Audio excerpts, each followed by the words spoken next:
అందరూ అలా కుదిరారు. ప్రొడ్యూసర్ గారి దగ్గర నుంచి, డిస్ట్రిబ్యూషన్ దగ్గర నుంచి, యాక్టర్స్ దగ్గర నుంచి. ఇదొక డ్రీమ్ ఇది ప్రాజెక్ట్. బట్ ఆ 1.0లో లోపించింది ఏంటి? 1.0లో అంటే 2.0తో రీక్రియేషన్ అంటున్నారు కదా కొత్తగా అయింది. బట్ 1.0లో ఏం లోపించింది? ఇంత పాజిటివ్గా ఉన్నప్పుడు నెగిటివ్ ఎందుకు మాట్లాడుకోవటం? చాలాసార్లు చెప్పాను కదా. సుహాస్ గారు సార్ Yeah, సార్ అంటే ఇప్పుడు లాస్ట్ మూవీస్ చూసుకుంటే కొంచెం మీకు బ్యాలెన్స్ తప్పినాయి, కొంచెం తగ్గినాయి. ఈ మూవీ అయితే బాగానే తగ్గినాయి. అదే. సో ఈ మూవీ కాన్ఫిడెన్స్ ఉన్నారు కదా. సో సుహాస్ మూవీ సెలెక్షన్ ఎలా ఉంటుంది? అంటే స్టోరీలో సో సెంటర్ పాయింట్గా సుహాస్ ఉండాలనుకుంటాడా, లేకపోతే సుహాస్ చుట్టూ మొత్తం స్టోరీ ఉండాలనుకుంటారా? అది సినిమా బాగుండాలనుకుంటానండి. ఇంక నేను నా క్యారెక్టర్ ఏమి చూడను. సినిమా హిట్ అయితే ఎట్లాగూ నాకే పేరు వస్తుంది కదా. అంటే స్క్రిప్ట్ సెలెక్షన్ గురించి అదేనండి, సినిమాగా నాకు చెప్పినప్పుడు అది ఎంజాయ్ చేస్తే, నేను ఇది భలే ఉంది అనిపిస్తున్నప్పుడు చేస్తానండి. శ్రవంతి గారు,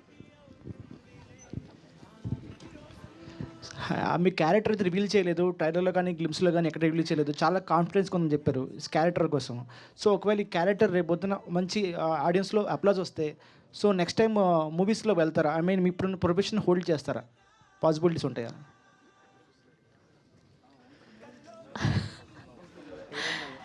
నేను ఒకటే ఫిక్స్ అయ్యాను, ఇవాళ ప్రెస్ మీట్లో ఏం అడిగినా వంశీ నందిపాటి గారి ముఖం చూడాలని.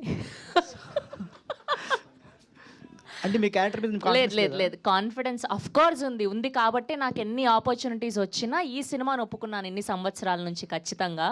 సో ఏదో జోక్స్ అంతే. సో ఖచ్చితంగా అండి, ఈ బేసిక్గా ఇండస్ట్రీలో రైటర్స్కి, సో కాల్డ్ కో డైరెక్టర్స్కి ఈ కథ గురించి తెలిసినప్పుడు అండ్ ఈ క్యారెక్టర్ గురించి తెలిసినప్పుడు చాలా బాగా వచ్చింది, నీ క్యారెక్టర్ చాలా బాగుంటుంది, మంచిగా చూస్ చేసుకున్నావని చాలామంది చెప్పారు. సో నేను అసలు ఎప్పుడు అటువైపు ఉండి ఆ టెన్షన్ తెలియలేదు. ఇటు నిన్నటి నుంచి గుండె దడ దడ దడ దడ కొట్టేసుకుంటూ ఉంది నాకు నిజంగా. నేను కూడా సాయంత్రం మీలాగే సినిమా చూడడం కోసం వెయిట్ చేస్తున్నా. దాని తర్వాత రేపు సక్సెస్ మీట్లో మళ్ళీ చెప్తాను ఆన్సర్ మీకు ఖచ్చితంగా. ఎంత ట్రోల్ చేస్తారు ఎవరైనా కూడా. ఇప్పుడు అయిపోయిందంటారు అది. నాకు కావాల్సింది మాట్లాడతా, నువ్వు ట్రోల్ చేసుకో, నాకేం పోయింది? ఓకే, నాకేం నష్టంలే కదా. ఓకే, నాకు కావాల్సినట్టు నేను బతుకుతా, నాకు కావాల్సినట్టు మాట్లాడతా, నాకు కావాల్సిన సినిమా నేను చేస్తా. హ్యాపీగా చూడండి, ట్రోల్ చేయండి, అప్రిషియేట్ చేయండి, కమెంట్ చేయండి, ఏదైనా let them enjoy. I'm enjoying my life అంతే. కింగ్ సైజ్ లైఫ్ అనుభవిస్తున్నారు సార్. February 20th అమ్మగారిది, పవిత్ర గారిది సినిమా. 3 కాకుండా ఇంకేమైనా రేపు ఇంకేమైనా సర్ప్రైజింగ్ ఎలిమెంట్ ఉంటుందా? అది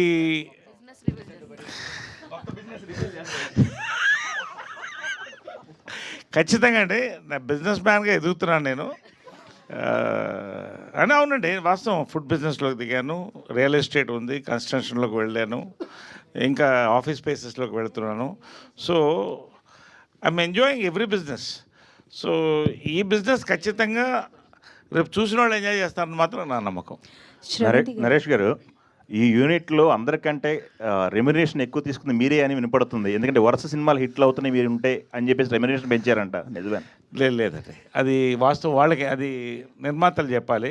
నేను ఎప్పుడు కూడా, ఇప్పుడు కాదండి, ఇంకొక 10 సక్సెస్లు వచ్చినా కూడా సినిమా పట్టి నా రెమ్యునరేషన్ అడుగుతాను, కానీ దాని బడ్జెట్, దాని క్యాలిబర్, క్వాలిటీ నా క్యారెక్టర్ పట్టి అడుగుతాను తప్ప స్లాబ్ రేట్లు పెట్టడం నాకు ఇష్టం లేదండి. I'm not for the slab rate, because I'm for the film first అండి.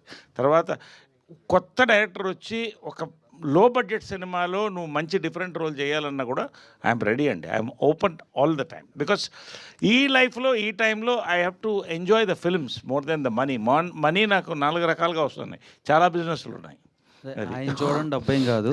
సో ద థింగ్ ఈజ్, అసలు ఎప్పుడు ఏ రోజు కూడా ఇంత కావాలి అంత కావాలని అడిగిన వ్యక్తి కాదు. అవుట్ ఆఫ్ రెస్పెక్ట్ మనం డిసైడ్ చేసుకునే, సార్ ఇంత అయితే మాకు ఎమికబుల్గా మాకు హ్యాపీగా ఉంటుంది సార్ అంటే ఆయన ఏం చెప్పినా కూడా ఒప్పుకునే వ్యక్తి నరేష్ గారు. ఓకే, సుహాస్ గారు, చెప్పండి. తమిళ సినిమా విషయంలో ఎక్కువ నలిగిపోయారు మీరు, శారీరకంగా మానసికంగా అని తెలిసింది. అవునండి. ఏంటి అది? షూటింగ్ అయిపోయింది, దాని ప్రోగ్రెస్? ఓకే, మానసికంగా అంటే శరీరం బాగాలేదు కాబట్టి అంతే అనుకున్నా. సారీ. అదే ప్రోగ్రెస్ ఎంతవరకు వచ్చిందండి? సినిమా షూట్ అయిపోయిందా? ఇంకా సినిమా ఉందండి, క్లైమాక్స్ జరుగుతుందండి. క్లైమాక్స్ చాలా పెద్ద సెటప్. అందుకనే మీరు ఈ ప్రమోషన్స్లో చూడండి, నేను మరీ ఇది నలిపే కానీ ఇంత నలిపా అన్నట్టు నేను ట్యాన్ అవుతానని నాకే తెలియకుండా అలా అయ్యానండి. అక్కడ అయ్యేసి వచ్చాను, but super happy. Super happy. ఇష్టపడి చేస్తున్నారా, కష్టపడి చేస్తున్నారా, నలిపేశారా అక్కడ మిమ్మల్ని? ఇష్టపడే చేస్తామండి, కష్టం అన్నిట్లో ఉంటుంది. ఏందండి ఆ కష్టం? సముద్రం మధ్యలో 20 రోజులు షూట్ కదండి. అంటే లంచ్ కూడా అక్కడే. ఓకే. నాకు కష్టపడి చేస్తున్నాను, అది నాకు ఇష్టం, అది కాదండి. సినిమా చాలా ఇష్టపడే, నాకు తమిళ్ డెబ్యూ, ఫెంటాస్టిక్ మెయిన్ విలన్గా చేస్తున్నాను. దాంతో నాకు వచ్చే పేరు కూడా నాకు తెలుసు. సో దానికి ఇష్టపడే చేస్తున్నాను.